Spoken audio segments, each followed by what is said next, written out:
Your dog runs up and lathers your face in a wet slurp. You probably assume they love you, or maybe they just like the taste of whatever you ate for lunch.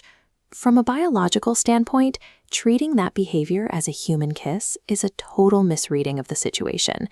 We have a deeply ingrained habit of projecting our own human motivations onto animals. To understand what is actually going on, look at this schematic of a dog's cognitive profile.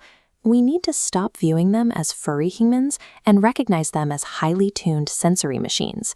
Notice the two distinct pathways, one for taking data in and one for pushing data out. Every quirky, seemingly random behavior your dog exhibits all day long is part of this constant, complex loop. They are either actively gathering environmental intelligence or they are broadcasting their internal state. By clinging to our human-centric interpretations, we effectively mute a sophisticated biological conversation happening right in our own living rooms. Let's look at the intake side, acoustic calibration. You say a specific word, and your dog snaps their head into a sharp tilt. They are not doing that to look adorable and manipulate you into handing over a piece of bacon. That tilt is a biological reflex to reposition their ear flaps so they can properly triangulate specific sound waves. We see a similar drive with olfactory comfort. When you find your shoe or a stolen sock dragged out into the yard, it is easy to get frustrated. But your scent on worn clothing is 100 times stronger than on clean clothes. Dogs steal them to acquire a high-density scent package that provides familiarity and reduces anxiety when you aren't around. Which brings us back to the ultimate input mechanism, the tongue. That face-licking behavior from earlier is actually a process of chemical analysis. This animation shows exactly what they are analyzing. Human skin is essentially a massive chemical dataset, covered in microscopic signals like sweat, hormones, and stress pheromones. A dog's tongue is neurologically wired to capture these chemicals and route them straight to their brain. They are processing that data to figure out if their person is getting sick, experiencing a spike in stress, or resting safely. The lick is a sophisticated diagnostic test. It proves their intake of the world prioritizes high-level survival data over casual affection. Now we pivot to the second half of the interface loop, behavioral output. This is where dogs take their internal state and transmit it back to us.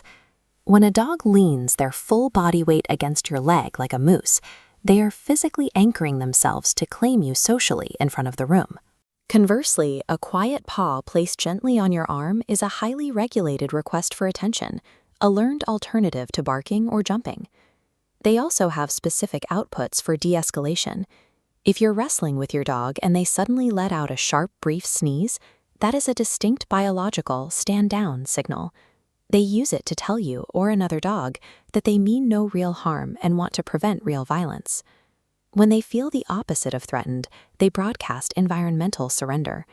A deep, decompressive sigh or sleeping belly up to expose their vital organs are physical declarations of total, wild-defying safety.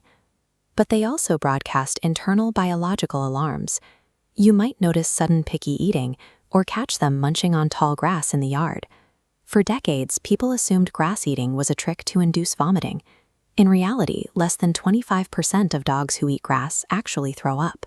It is an evolutionary alarm broadcasting a nutrient deficiency or a gap in their gut biome, driving them to instinctively seek out the fiber and trace minerals found in plant matter. Whether sneezing to keep the peace, sleeping on their backs, or adjusting their diet, these behaviors are precise, instinctual broadcasts meant to regulate their environment. They are communicating loudly, assuming we know what to look for. The head tilt is acoustic math. The play sneeze is diplomatic de-escalation. And that slobbery lick is a complex chemical data transfer. We have spent centuries looking at these complex survival mechanisms and reducing them down to a single word: cute. Shedding those human projections does not ruin the magic of pet ownership.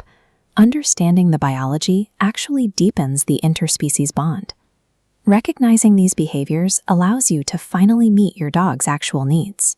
You can address the nutritional gaps causing them to eat grass, or the separation anxiety driving them to hoard your laundry, instead of reacting to an imagined human narrative. This cross-species conversation has been happening every single day of their lives.